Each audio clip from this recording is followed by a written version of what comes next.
I'm going to start today's review with a little bit of a disclaimer because I do think that it's important for me to state this. But for me, right now in 2020, the best display technology on the market right now is OLED, which is why I'm so excited about today's review of Sony's XBR A8H, which we are going to be talking about.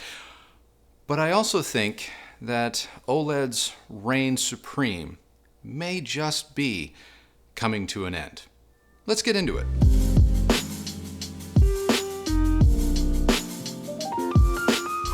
Now, what makes OLED unique compared to its LED-based brothers is the fact that OLED does not use an LED-based backlighting system. That's because OLED panels are self-illuminating, and as a result, you get panel uniformity and more true-to-life contrast, not to mention the presence of absolute white and absolute black, which is hallmark traits of OLED displays. But that doesn't come without a few drawbacks. And we are going to talk about all of those things in this review because many of you had questions about those particular concerns, and I promise to address them in this review. But before I do, I want you to know that anything and everything that we talk about in these reviews will be linked to down in the description below. And I also understand that for many of you, specs are important, but we don't do a lot of deep dives into specifications on this channel. So without taking up too much time, but for those of you that do find specs important, here they are.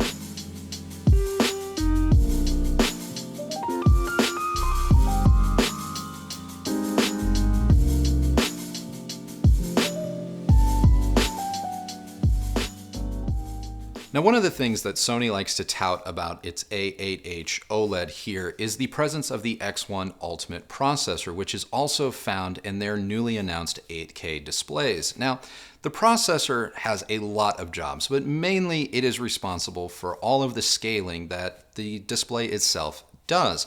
And when I say scaling, I mean it takes lesser signals that are not native 4K, and scales them up to 4K, because if we didn't have scaling, if scaling wasn't present in this display, if you were to watch an HD signal, you would actually see a smaller box surrounded by black bars on all four sides. So we need a processor, an engine inside a display like this OLED to scale things proportionately. Now, all 4K displays have some type of processor in them. So I don't want you to think for a second that, ooh, the Sony's unique, it has a processor.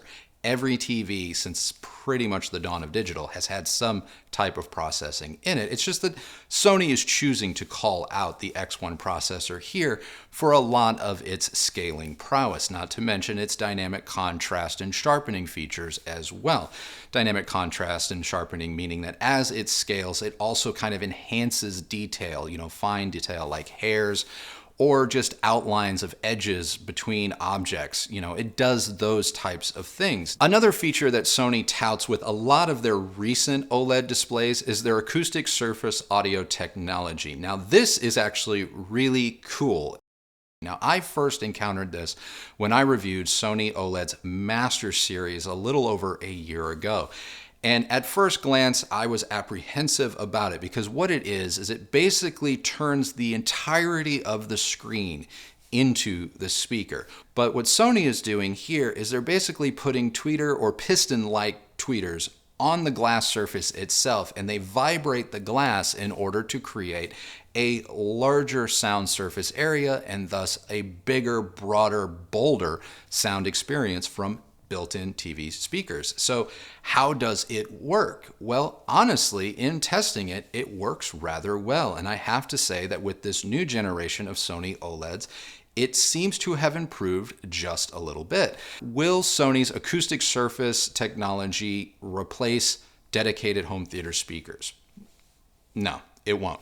And in my opinion, it doesn't even replace a soundbar. But if you are putting a TV such as this, say, in a bedroom or a secondary viewing space where maybe, just maybe, you're not looking to go hog wild, get separate speakers, or use a soundbar, it is one of the more enjoyable and effective built-in speaker solutions that I have ever encountered. One of the other things that Sony likes to call attention to with this particular OLED is the presence of their one slate design concept. And basically, this is a really fancy way of saying that this particular OLED employs a virtual bezel-less design. That means the picture pretty much doesn't have a surround or an edge to it. So it just kind of hangs there and floats in space. This has kind of been a trait that I would attribute to a lot of OLEDs and have attributed to OLEDs for a while now, because the whole purpose of OLED is that super slim, narrow kind of width or thickness of a pane of glass. So the whole idea that we kind of need to call attention to the bezel-less design for me is like, yeah, it's cool.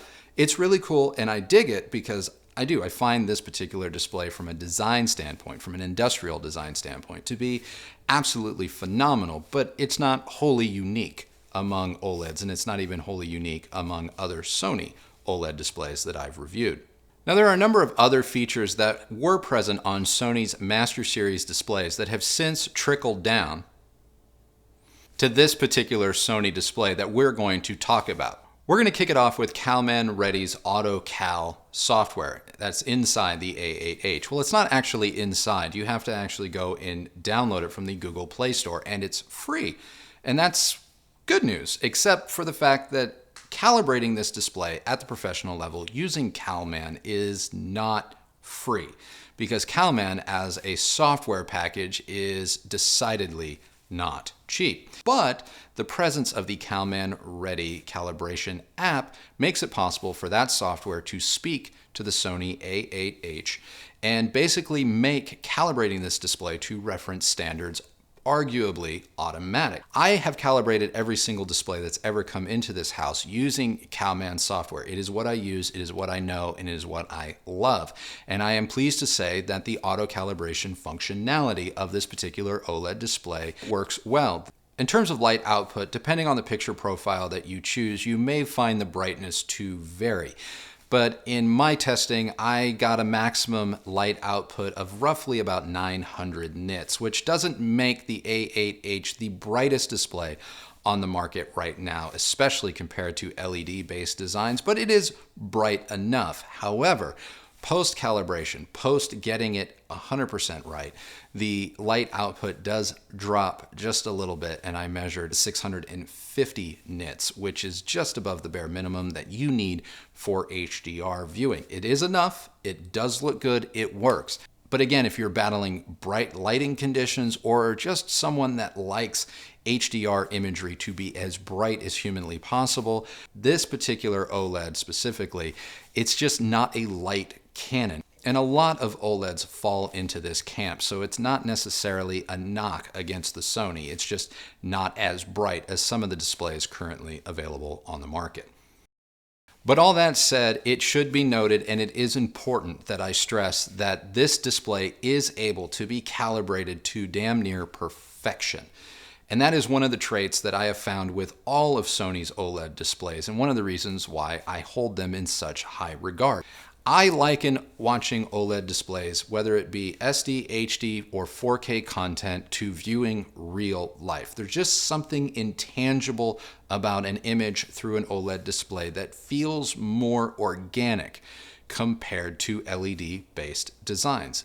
And the same is true of the Sony OLED here. It didn't really matter what we watched. Skin tones, textures, fine details like that, rendered faithfully with tremendous amounts of detail. So the presence of the X1 processor and Sony's own artificial kind of edge enhancement really isn't needed. It's nice, it is nice, but even in its low to off setting, I still found the detail retrieval of this particular display to be top notch.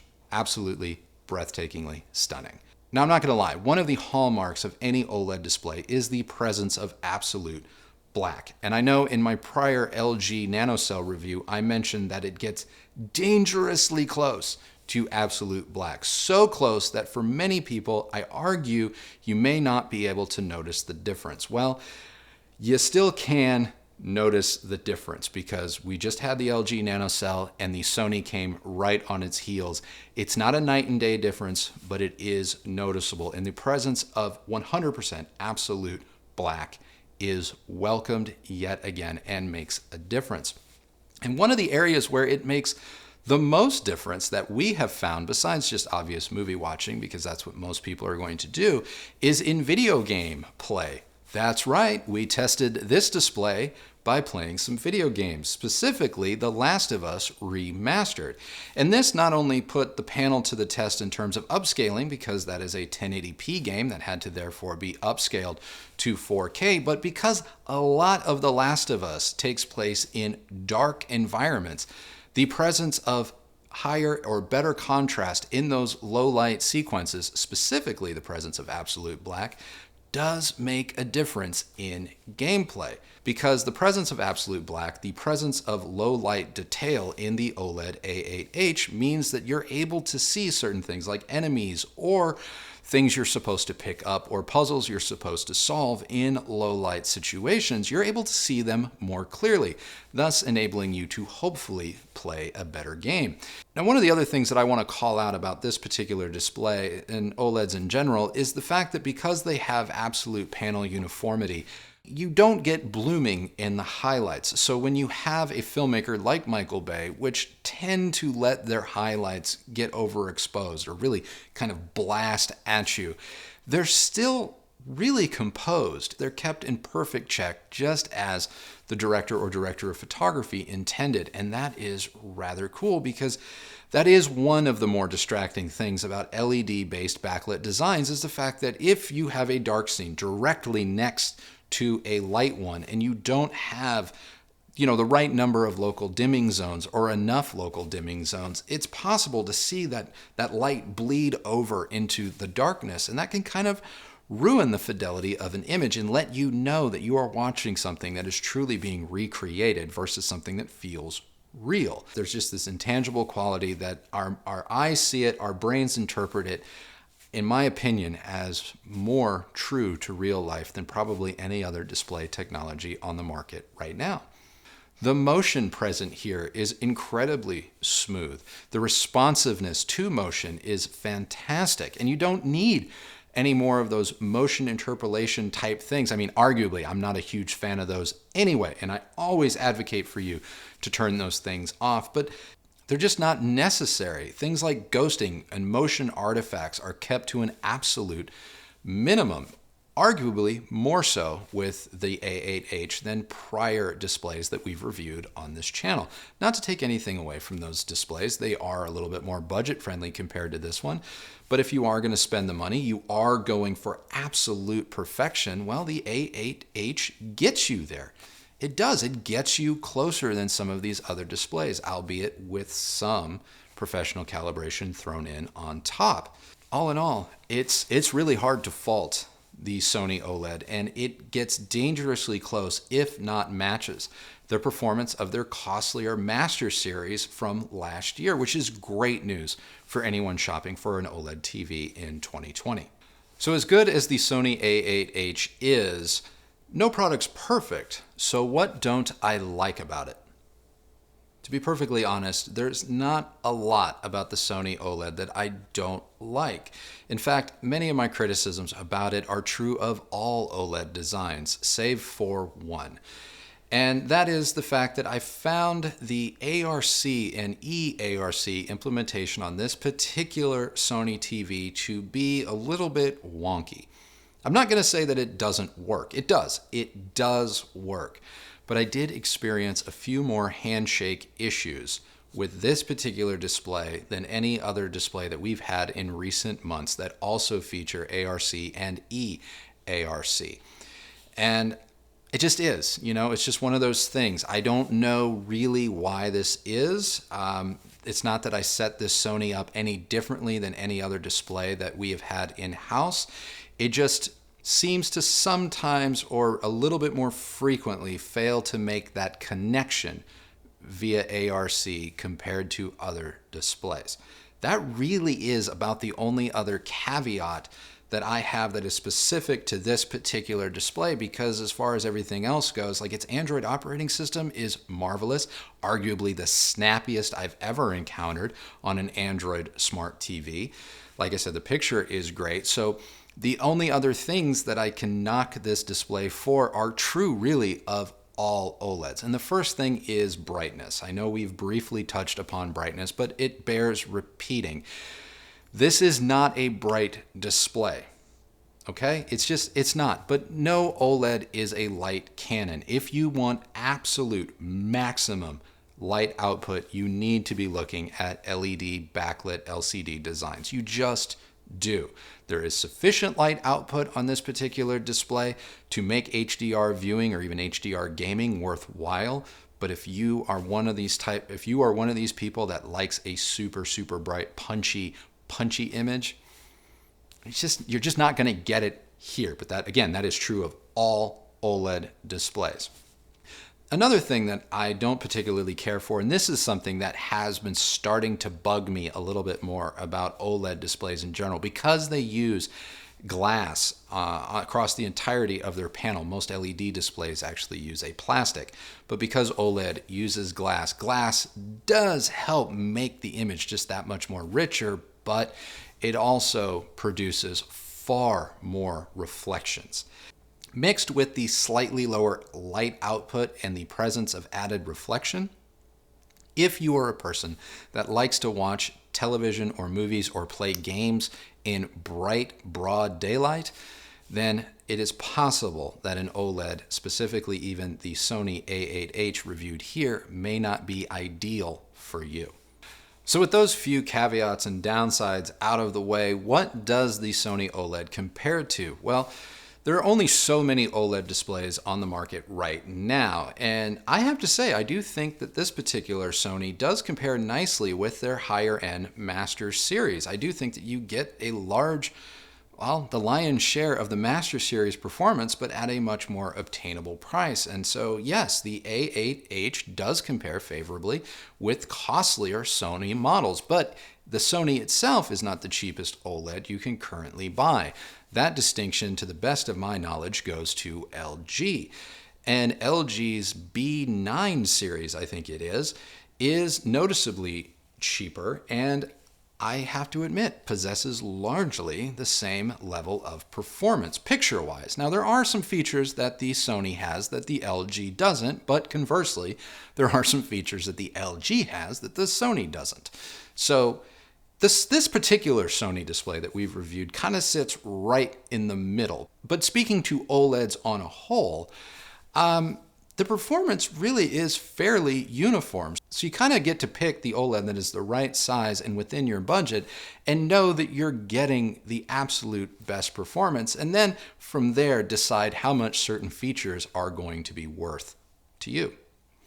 But apart from OLED displays, I mean, we can't ignore the fact that there's a wealth of LED-based LCD displays on the market right now, and a lot of them do compete favorably with Sony OLEDs, specifically the 90 series NanoCell that we reviewed a few weeks ago. Like I said, I will link to in the description below. Now, the NanoCell out of the box is more accurate, and it is just a little bit brighter than the Sony OLED, and that may make a difference, but it does not possess absolute black. It gets very, very close, but it doesn't possess absolute black, and it does use backlighting, and so some blooming or some panel uniformity issues can be present with some content. All that said, it is noticeably more affordable than the Sony OLED and can be had in a variety of different sizes. And that may make a difference to a lot of people. I know it's something that I'm starting to consider a little bit more heavily as I look towards 8K and maybe the desire to need a larger panel size than what OLED can deliver. But if you are on a budget, and who isn't, there are other display manufacturers out there producing phenomenal displays for considerably less. Two that come to mind are Vizio and Hisense. Now, the Vizio, I think, is one of the reigning champions in the brightness wars. They currently have displays with 3,000 plus nits of maximum brightness. Now, I argue you don't need anything nearly that bright, but you can always make a bright display dimmer, but you can't make a dimmer display brighter. So I guess best to have all the light you could possibly ever want and then tamp it down versus try and coax more light out of something that doesn't have it to give. But the Vizios are cheaper compared to the Sony, and Hisense is cheaper even than the Vizio, and you know how I feel about the Hisense models. We have 2 of them in this house, and we continue to love them and use them every single day and in day-to-day viewing, because both the Hisense and the Sony are Android-based TVs. The user experience is identical. Absolutely identical, though the Sony is just a little bit snappier in command and controls. But outside of that, it really is up to you and your needs and budget to determine which TV is ultimately right for you. So that's it, guys. That's my review of the Sony XBR A8H OLED Smart TV. What did you guys think? Let me know down in the comments below. If you liked this video, please do give it a thumbs up, like, and subscribe. Ring the bell so you're notified, because obviously we've played with our release schedule just a little bit, so we don't want you to be missing any of our reviews. Be sure to follow me on Instagram at Recovering Audiophile, and if you are interested in supporting this channel further and you want a few perks to go along with it, please do consider becoming a member. You can read all about that by clicking join right down there next to subscribe below. Outside of that, I think that's it for this review. I thank you so much for tuning in and for all of your support. Until next time, remember, the only person that has to like the sound or sight of your system is you. So happy listening, happy movie watching, and we'll see you on the next video. Bye. The minimal most degree. OLED that have kind of trickled down. Kind of. Now 3 more kind of neat. And my... Don't say humble. Don't have... Fine. We're getting rid of that I term. don't... Okay, fine. It's your fucking opinion. Oh, whoa. Can't use that outtake now. Some of Sony's higher end OLED? OLED. Hello. No, I know, but I'm just... Just let me say it. Just let me say it.